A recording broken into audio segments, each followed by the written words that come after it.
illustration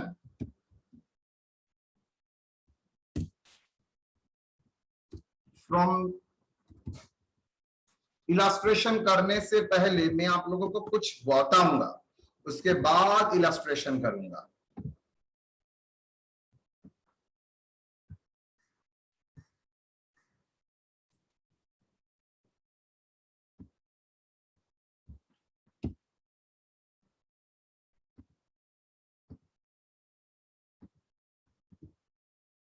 क्या लिखा है ओवरहेड के बारे में? ओवरहेड क्या होता है आप लोग जानते ही है। Overhead is called other expenses. Other expenses के भीतर मतलब indirect material, indirect labour and indirect expenses, ये तीनों मिला के एक साथ बोला जाता है ओवरहेड। तो ओवरहेड बेसिकली क्या है? Overhead equal to indirect material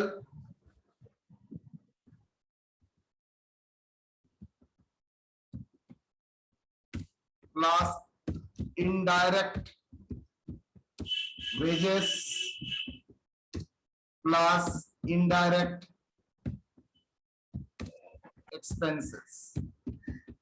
What is the difference between the यहाँ पर बहुत सारे स्टूडेंट्स हैं एंड मोर और लेस सभी एडल्ट हैं। मैं can I ask a question? What is the difference between a direct propose और इनडायरेक्ट प्रपोज? डायरेक्टली प्रपोज करना और इनडायरेक्ट, लड़का लड़की को जब प्रपोज करता है डायरेक्टली और इनडायरेक्टली प्रपोज में अंतर क्या होता है? बहुत लोगों ने किया है, बहुत लोगों ने क्या? I haven't any idea, sir. I don't have any idea, sir. Direct propose मतलब डायरेक्टली जाके आप आई लव यू बता दीजिए। बाप आप बोल सकते हैं डायरेक्टली जाके मैं आपसे प्यार करता हूं, दैट इज डायरेक्टली। मैं आप लोगों को सबके लिए जो बोलता हूं मैं डायरेक्ट प्रपोज करता हूं। What is the indirect way of proposing? आपके साथ घूम रहा हूं लेकिन कोई प्रपोजल नहीं है, आपका प्रॉब्लम में शेयर कर रहा हूं, बात कर रहा हूं, फोन कर रहा हूं, लेकिन इंप्लाइड है, एक्सप्रेस नहीं है कि मतलब कुछ है, प्रपोज कर रहा है। बात दूसरा तरीका है, किसी दोस्त को बोला उसको अप्रोच करने के लिए ऑन मेरे behalf, that is indirect. Class में 4 लड़की है, 1 लड़का है, तो 4 लड़की को ही लड़का पूरा फेवर करता है, लेकिन कौन सा लड़की को स्पेशल इंपॉर्टेंस देता है वो आइडेंटिफाई नहीं हो रहा है। So that is a sense of indirect approach.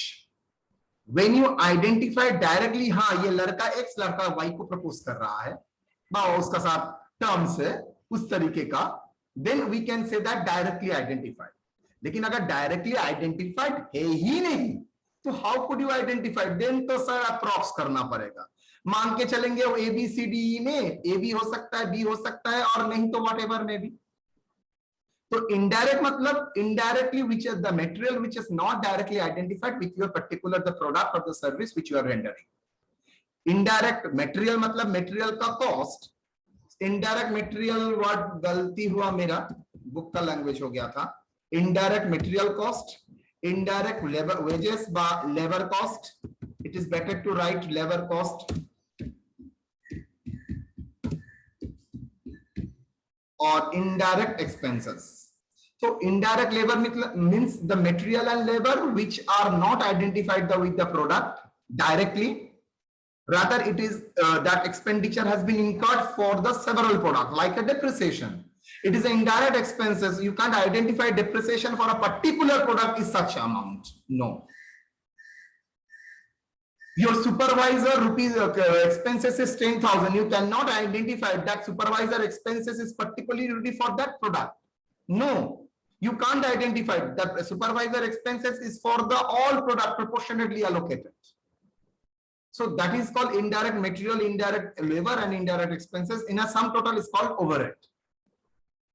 Now, question is, if it is a direct one, we can easily identify one-to-one relationship.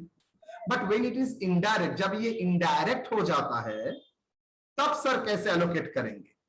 तब आइदर टोटल में दे देगा तो ठीक है, अगर नहीं देता है मुझे कुछ बेसिस निकालना पड़ेगा, absorption basis. Now we can charge such overhead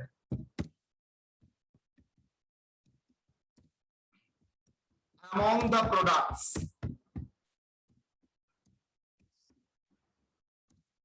on total basis or on approximation basis.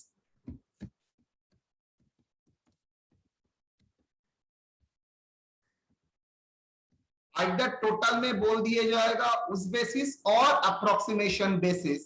Approximate करेंगे कैसे? Based on past year data, और अगर सर ये न्यू इंडस्ट्री है तो पहला का डेटा अगर कुछ नहीं है तो, और industry average.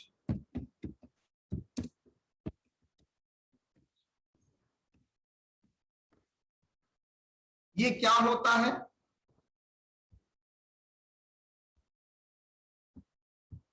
Overhead is charged to the product either on actual basis or applying the overhead rate. अच्छा, ये लास्ट प्रोसेस को तो एक्चुअल बेसिस और रिकवरी रेट यूजिंग रिकवरी और absorption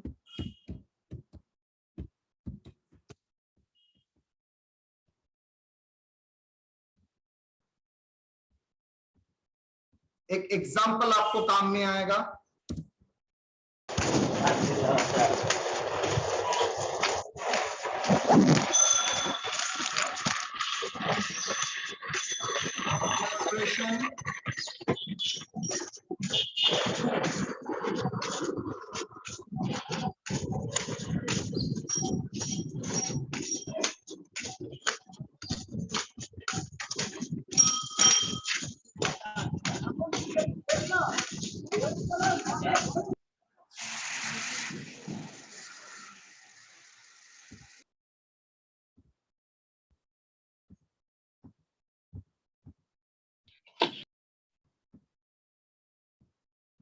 From the following information, calculate total manufacturing overhead.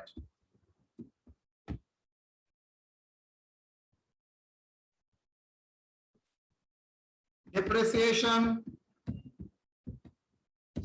on machine,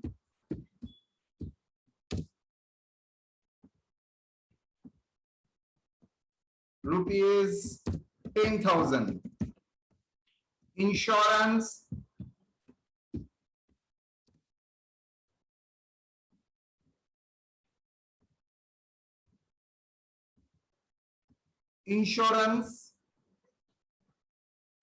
rupees 2,000. Repairs, rupees 5,000. Power and fuel, rupees 6,000. Indirect material, labor, 7,000. Supervisor, salary,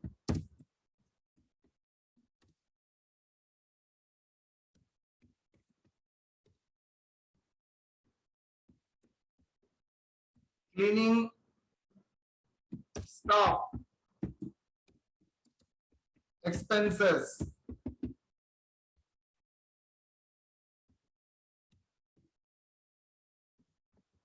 cleaning staff expenses, rupees 1,500. Lubricants,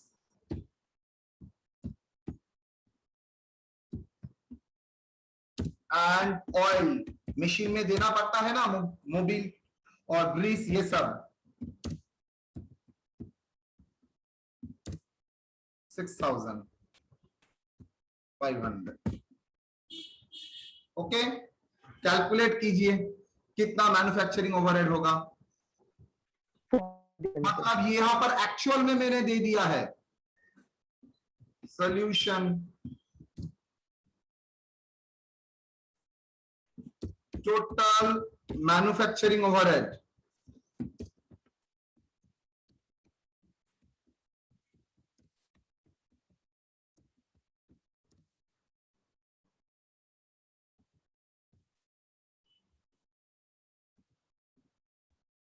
क्या होगा?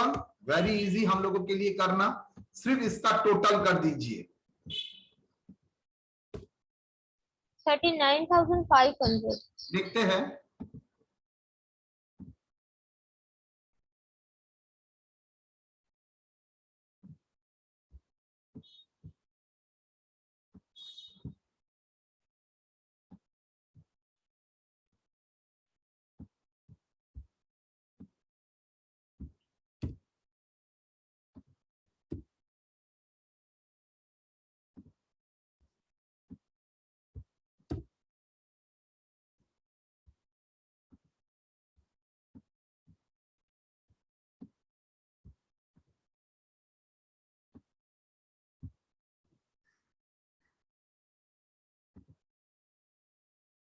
Logically तो हो जाना चाहिए था।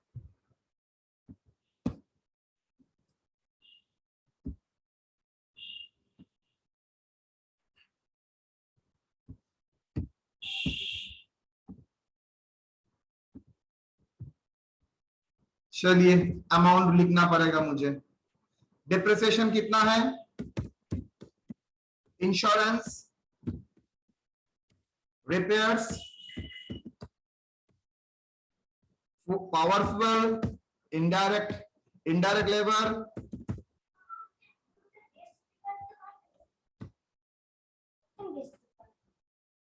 तीनों interview पारबो ना अपन देखने এই ড্রাইভে আছে দেখুন দেখ দিই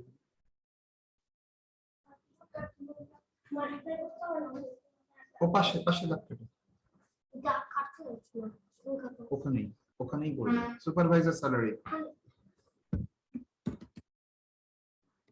नेक्स्ट, क्लीनिंग स्टाफ एक्सपेंसेस 1,500। अच्छा, power and fuel 6,000, indirect labour कितना 7,000, 8,000 supervisor 1,500 and that is 500। Total कितना हुआ? 40,000। 40। Yes sir.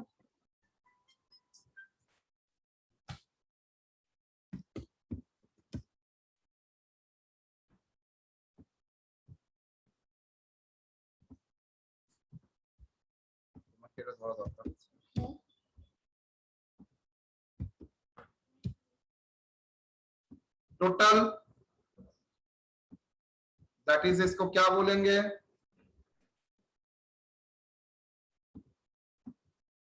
मैन्युफैक्चरिंग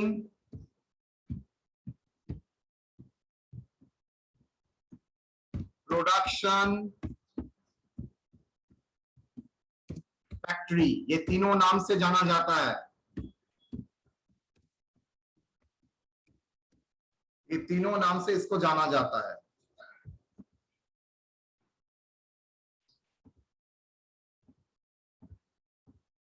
सर इस अमाउंट के नीचे मतलब तीनों में से कोई एक नेम देंगे तो चलेगा या सर तीनों नेम देना पड़ेगा? हाँ सर ये अमाउंट के नीचे बस ये मैन्युफैक्चरिंग भी देंगे तो चलेगा? हाँ, ओवरहेड लिखना सिर्फ। मैंने Okay, बोला है तीन नाम से ये फेमस है, manufacturing overhead, production overhead, factory overhead, मतलब सबका ही एक ही मतलब होता है। Okay sir. Okay, yes sir.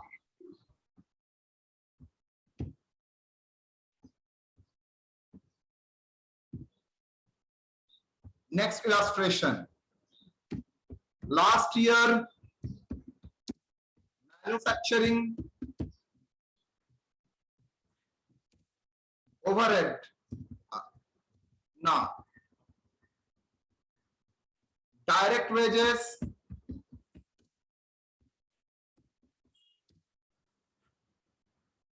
20,000.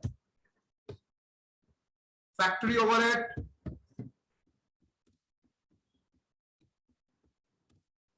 200%, 150%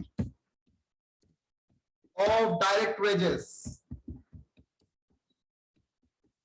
इसका मतलब यहां पर और कोई इंफॉर्मेशन नहीं दिया, एक्चुअल फिगर नहीं दिया, मुझे एक अप्रोक्सीमेशन का रेट बोल दिया 150%. नाउ ये 150% बोल दिया है, तो करंट ईयर में आपका कितना फैक्ट्री ओवरहेड होगा? बिकॉज टोटल नहीं दिया है, अप्रोक्सीमेशन दिया है, तो अप्रोक्सीमेशन किसके ऊपर कैलकुलेट होगा? सॉल्यूशन. फैक्ट्री ओवरहेड कितना होगा? Factory overhead that is equal to how much? 150% of 20,000. मेरे पास फिगर नहीं दिया है, अप्रोक्सीमेशन बेसिस, जो अप्रोक्सीमेशन कितना परसेंटेज के ऊपर होगा? 150% ऑफ डायरेक्ट वेजेस आपको दे देगा, दैट बेसिस आपको करना है कितना? 30,000. 30,000. सिमिलरली ये भी बोल सकता है क्या सर? overhead production overhead और machine hour rate, एनी नाम से machine hour rate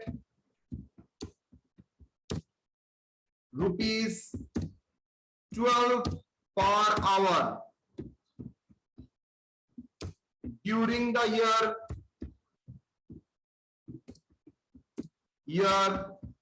machine hours work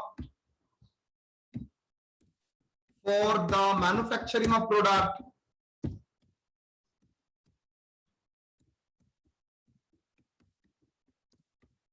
product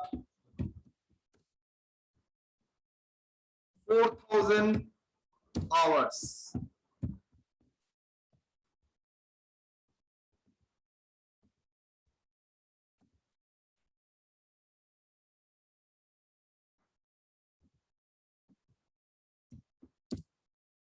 okay, बोलिए क्या ओवरहेड होगा? यहां पर परसेंटेज में दिया है तो इसको बोलते हैं एब्जॉर्प्शन रेट, लेकिन आवर के बेसिस में जब देगा उसको बोलते हैं रिकवरी रेट. क्या बोला मैंने? अगर परसेंटेज के बेसिस में देता है तो उसको बोलते हैं एब्जॉर्प्शन रेट. अगर आवर के बेसिस में देता है, वो चाहे लेबर आवर हो, वो चाहे मशीन आवर हो. सर मशीन आवर किसके लिए? जहां पर मशीन का ज्यादा इस्तेमाल होता है, capital intensive industry.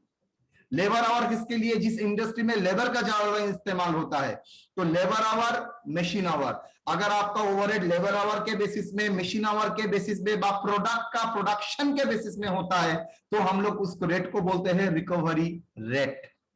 Absorption rate किसके बेसिस पे? एब्सॉर्प्शन बेसिस अगर परसेंटेज में दिया जाता है, दैट इज एब्सॉर्प्शन रेट. तो यहां पर सॉल्यूशन क्या होगा? बोलिए बेटा, सॉल्यूशन क्या होगा यहां पर? What is your solution? Factory overhead equals to factory 4,000. Overhead how much? 4,000 hour काम हुआ है, और एक एक आवर के लिए कितना बेटा?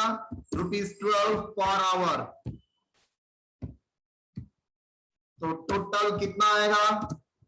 48,000. बस. तो आपको एक्चुअल में भी दे सकता है, आपको रिकवरी रेट के बेसिस में दे सकता है, और आपको एक्चुअली क्या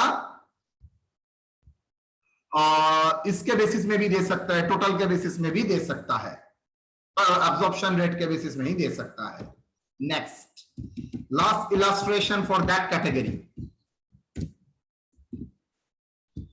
calculate the manufacturing overhead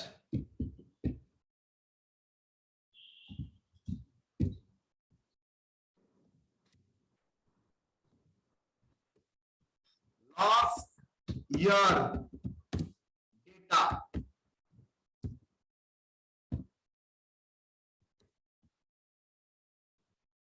total factory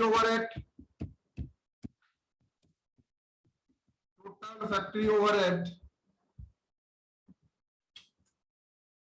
rupees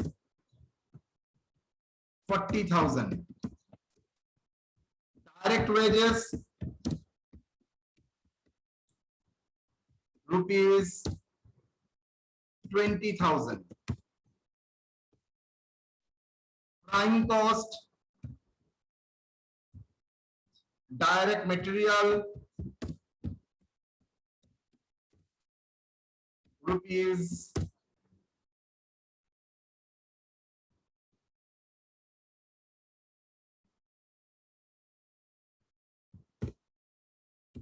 70,000. Nah, 60,000. Labor hour worked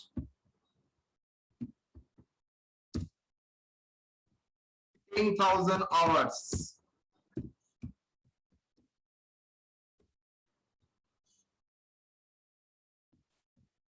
Current year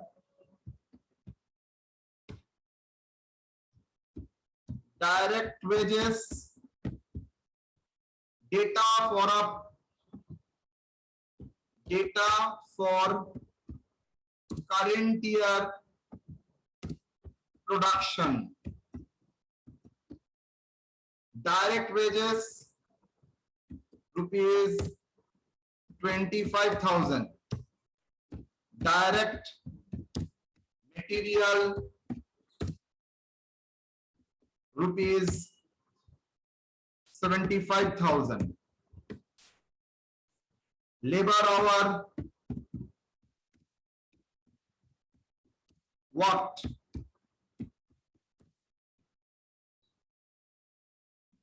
12,000 hours. Calculate the factory overhead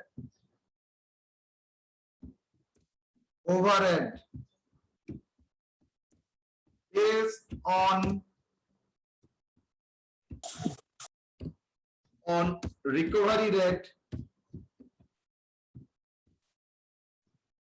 or absorption rate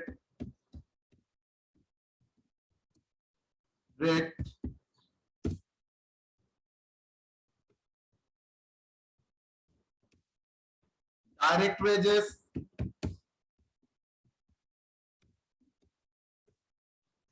prime cost labor hour.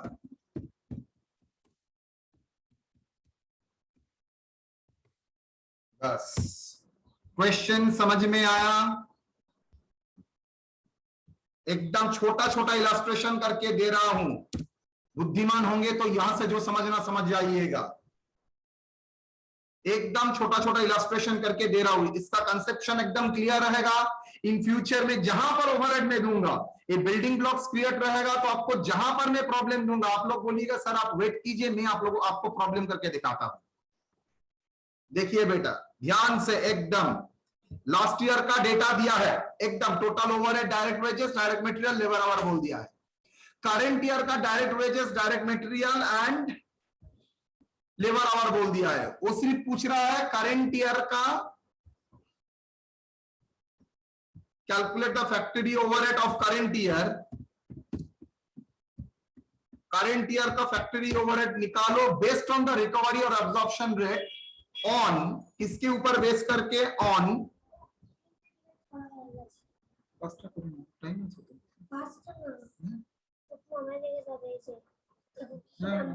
হ্যাঁ ভাগের থেকে বেশি করেছো, করতেই হয়, করেছো সবাইকেই করতে হয়।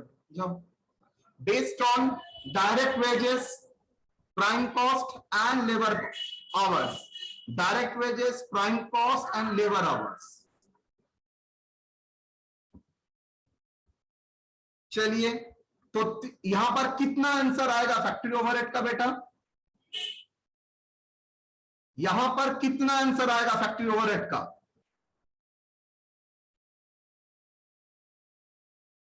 Am I audible? Am I audible? Yes, sir. Yes, sir. मुझे बताइए कितना आंसर आएगा यहां पर?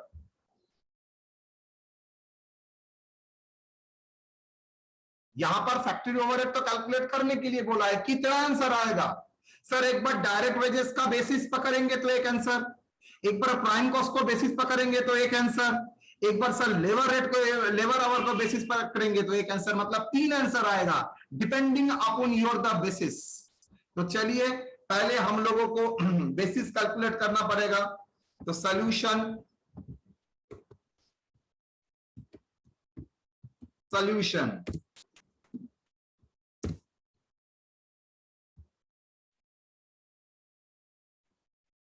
Note 1, calculation of prime cost, because direct wages का फिगर दिया है, लेबर आवर का फिगर दिया है, प्राइम कॉस्ट का फिगर नहीं दिया है। प्राइम कॉस्ट बोलिए कितना होगा? डायरेक्ट मटेरियल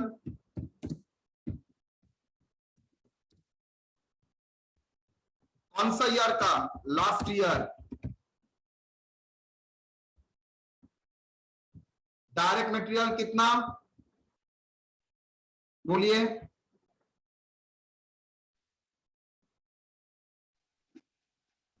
अच्छा फैक्ट्री ओवरहेड, अच्छा डायरेक्ट मटेरियल कितना लास्ट ईयर का? 40,000।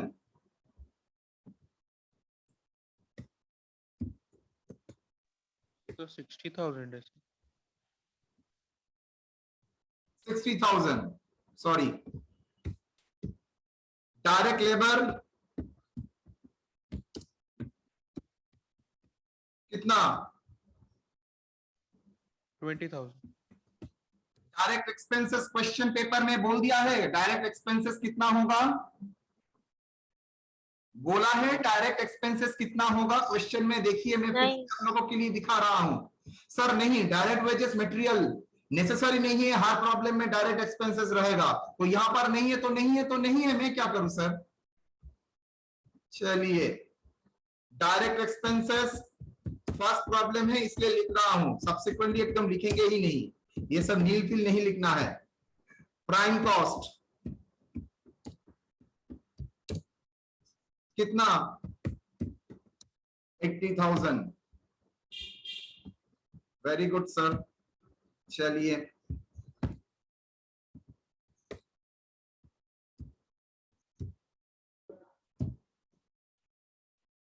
Working note 2, calculation of recovery rate.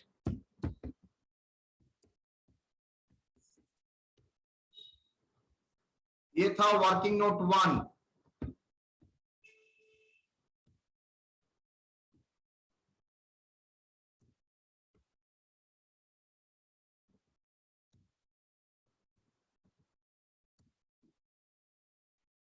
बोलिए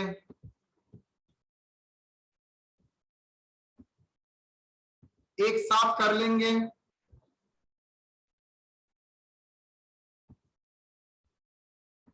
तो पहला रिकवरी रेट किसका बेसिस में? 3 रिकवरी रेट कैलकुलेट करना है। तो पहला है डायरेक्ट वेजेस के बेसिस में, बेस्ड ऑन डायरेक्ट वेजेस। दूसरा based on prime cost. Last based on machine our. ना मशीन आवर तो यहां पर नहीं है, क्या है? Labour our. तो फॉर्मूला क्या है रिकवरी रेट का? पहले ही मैंने लिख के रखा था। रिकवरी रेट कैलकुलेटर होगा आता है ऐसा,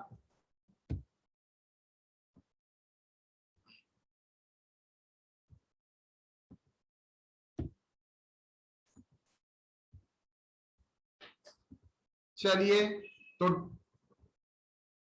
लिखते हैं factory overhead last year 40,000,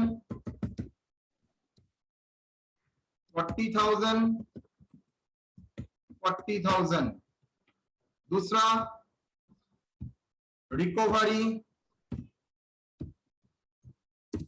base, direct wages का बेसिस में अगर रिकवरी बेस होगा तो क्या लेंगे, डायरेक्ट वेजेस। कितना, रुपीस, कितना डायरेक्ट वेजेस था लास्ट ईयर में, 20,000। 20,000। प्राइम कॉस्ट क्या होगा, 80,000। Prime cost equal to rupees how much, 80,000। Am I correct? ऊपर में अभी भी सर है। डायरेक्ट वेजेस का तो 60,000 था ना। डायरेक्ट मटेरियल 60,000 था, डायरेक्ट वेजेस लेबर 20,000 था। हाँ डायरेक्ट लेबर आवर कितना है, 40,000। Labour hour equal to 40,000। तो रिकवरी रेट,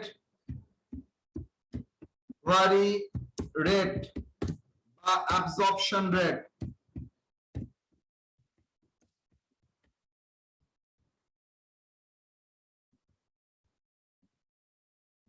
क्या होगा, 40,000 divided by 20,000 into 100, that is equal to 200%। 200। Last problem में मैंने 150% दे दिया था, यहां पर परसेंटेज कैलकुलेट करके लिखना पड़ा 200%।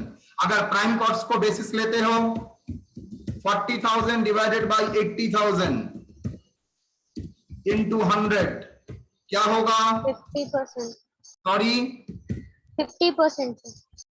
16 और 50, 50 50 डायरेक्ट लेबर आवर अगर लेते हो तो, अच्छा लेबर आवर मेरा कितना था, 40,000 ना कि 12,000, 10,000 सर गलत लिखा था। 10,000 hours divided by 10,000 that is equal to rupees 4 per hour। एक चीज सिखा देता हूं, आप लोगों को सवाल करना चाहिए था लेकिन आप लोगों ने नहीं किया। सर यहां पर आप परसेंटेज, यहां पर आप 100 मल्टीप्लाई किए, यहां पर मल्टीप्लाई नहीं किए। याद रखिएगा न्यूमरेटर और डिनोमिनेटर, क्या बोला, न्यूमरेटर एंड डिनोमिनेटर मतलब ऊपर वाला और नीचे वाला दोनों का ही अगर डिनोमिनेशन अगर सेम है तो याद रखिएगा उसको एक्सप्रेस करने के लिए 100 से मल्टीप्लाई करना पड़ता है और उसको ही बोला जाता है परसेंटेज, अब्जॉर्प्शन रेट परसेंटेज। लेकिन न्यूमरेटर और डिनोमिनेटर अगर अलग होता है तो कभी 100 से मल्टीप्लाई नहीं होगा, तब ऑलवेज होगा रेट।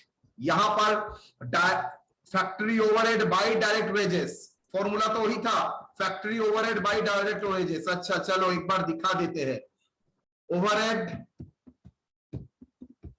बाय वेजेस इनटू 100, तो ओवरहेड भी रुपीस में आता है, वेजेस भी रुपीस में आता है, तो ऑब्वियसली वो हो जाएगा परसेंटेज में। यहां पर overhead by prime cost,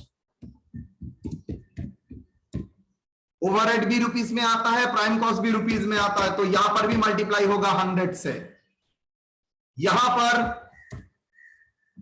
overhead by labour our,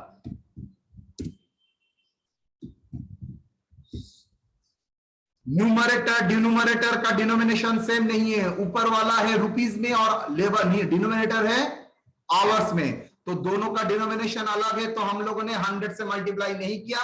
देखो रुपीस 4 पर आवर, क्लियर और नॉट? Yes sir. एकदम। चलिए सर जो 40,000 आया है वो कहाँ से आया, नहीं समझ में आया।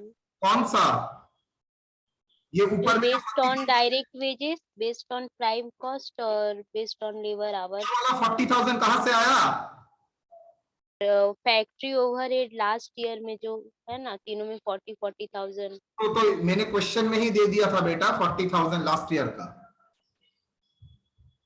तो लास्ट ईयर का डेटा के बेसिस में ही आप 40,000 निकाल लिए, वहां पर 40,000 टोटल करके बोल दिया है। करंट ईयर में नहीं बोला है, वो आपको निकालना पड़ेगा अप्रोक्सीमेशन करके। तो फैक्ट्री ओवरहेड का ही 40,000 तीनों में लिखी है ना। एकदम लास्ट ईयर का 40,000 ही था एकदम। ओके, तो चलिए अब सॉल्यूशन में आते हैं। Statement showing work cost, factory overhead,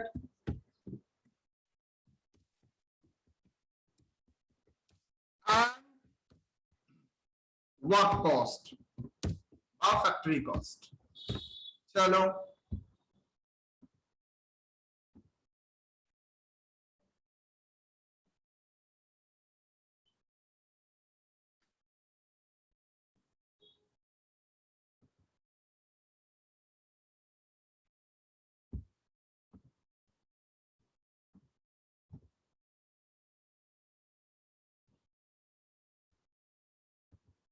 करते हैं। मैंने बोला था 3 आंसर आएगा। रिकवरी रेट अगर 3 तरीका इस्तेमाल करते हो सर, आंसर भी तो 3 अलग होगा करंट ईयर में। यस, देखते हैं। चलिए पहले डायरेक्ट वेजेस के बेसिस में करते हैं। करंट ईयर में, करंट ईयर कौन सा ईयर?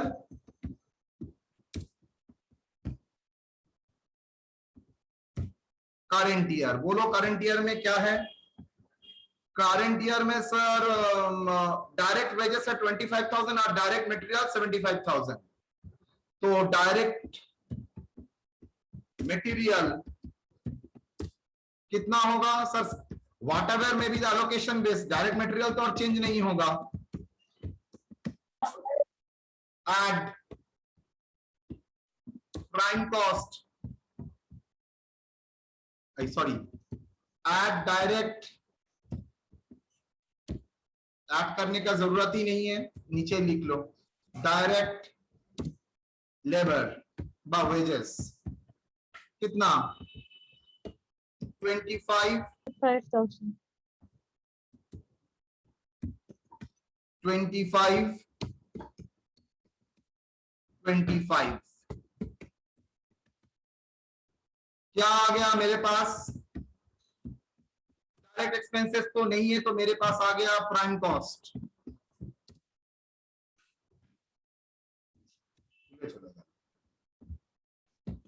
1 लाख 1 लाख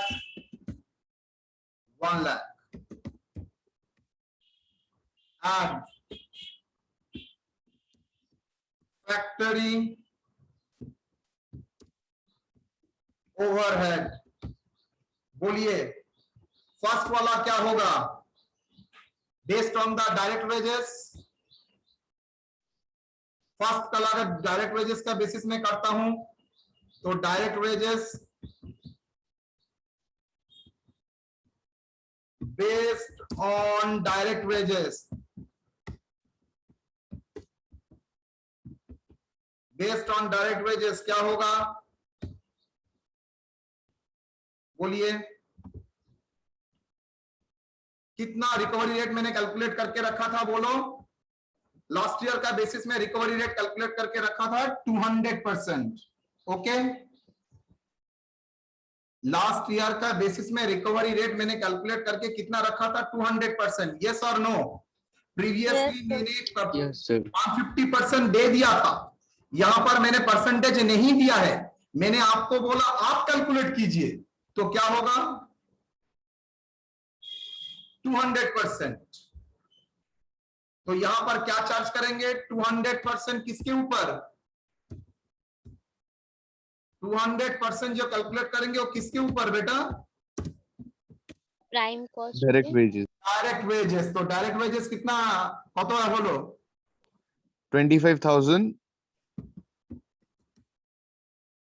आंसर 50,000 50,000। तो अगर based on the direct wages किया तो कंप्लीट हो गया। अच्छा ठीक है, अगर बेस्ड ऑन प्राइम कॉस्ट करते, बोलो, based on prime cost 50% on 25,000. दिमाग ठंडा करो, माथा ठंडा करे उत्तर दो। Based on the prime cost क्या है? 50% on what? 50% on 1 lakh. 50% on 1 lakh, sir. 50% on 1 lakh. Direct wages, PC मतलब प्राइम कॉस्ट। तो क्या होगा ये 50% on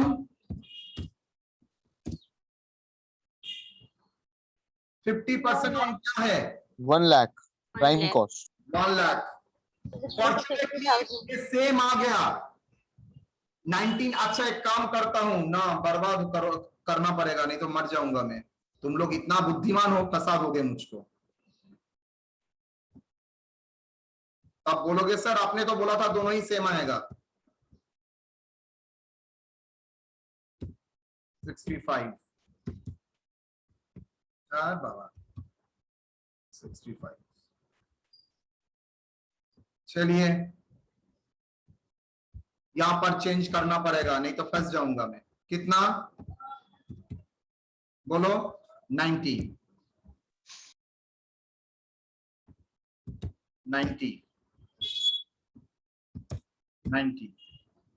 65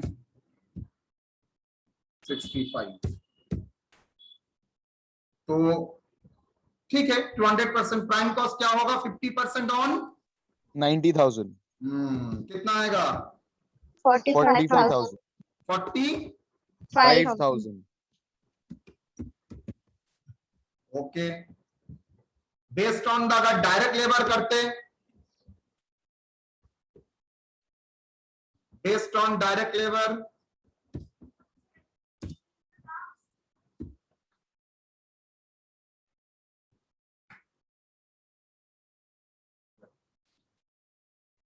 based on direct labor, based on labor hour,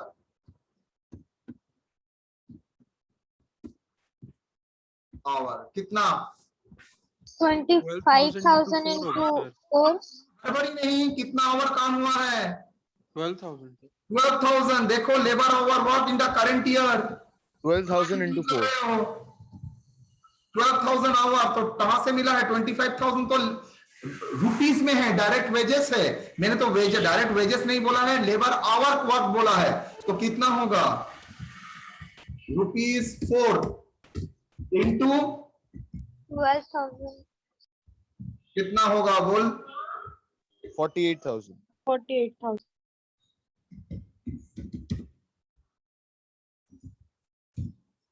तो क्या आ जाएगा? Work cost. वर्क कॉस्ट अगर based on the direct wages होता है तो 1,40,000, बेस्ड ऑन प्राइम कॉस्ट होता है तो 1,45,000, और बेस्ड ऑन लेबर वन होता है तो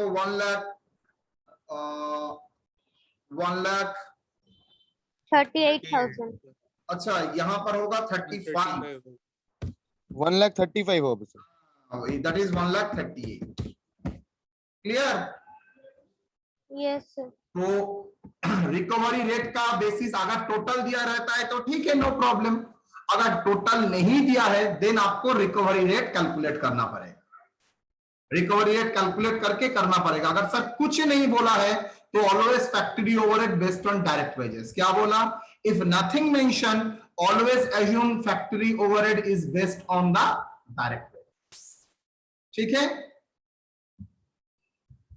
चलिए तो यहां तक कोई सवाल है आप लोगों का? देखिए मैं इलास्ट्रेशन धीरे धीरे आप लोगों को पूरा समझा दिया। इलास्ट्रेशन 1 में कोई एब्जॉर्प्शन रेट का जरूरत ही नहीं था, वहां पर डायरेक्टली टोटल आपको कैलकुलेट करने के लिए बोला था। इलास्ट्रेशन 2 में आप देख सकते हैं आपको recovery rate 150% on direct wages गोल भी दिया है। सर क्यों परसेंटेज लिखा है? बिकॉज ओवरहेड भी रुपीस में है एंड वेजेस भी रुपीस में है। न्यूमरेटर का डिनोमिनेशन अगर सेम यूनिट है तो हम लोग उसको परसेंटेज में रिफ्लेक्ट कराते हैं। उसके बाद मैंने आवर के बेसिस में दिया है इलस्ट्रेशन 3, लास्ट में इलस्ट्रेशन 4 किया, जहां पर आपको रिकवरी रेट दिया नहीं गया है लास्ट ईयर का, बेसिस से आपको रिकवरी रेट कैलकुलेट करना पड़ेगा। क्लियर और नॉट?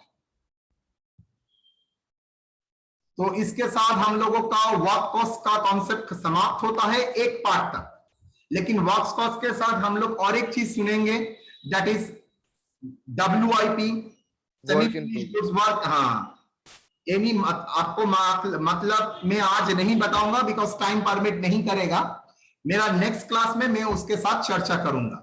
Okay okay sir. चलिए, यहां तक कोई डाउट अगर नहीं है तो मैं अटेंडेंस कॉल कर सकता हूं, अगर आप लोग अनुमति। सुपरवाइजर सैलरी सर तो एडमिनिस्ट्रेशन ओवरहेड में आता है ना सर? यस, मैंने तो अभी तक वहां तक नहीं गया है। तो आप मैन्युफैक्चरिंग ओवरहेड में भी लिखे हैं सर? ना ना ना ना ना ना, ये सैलरी किसका? सुपरवाइजर का बेटा। सैलरी किसका? सुपरवाइजर का। तो सुपरवाइजर का सैलरी रिलेटिंग टू फैक्ट्री होगा, और क्या होगा? चलिए जी, रोल नंबर बोलिए जी। 13 बोलिए। सॉरी।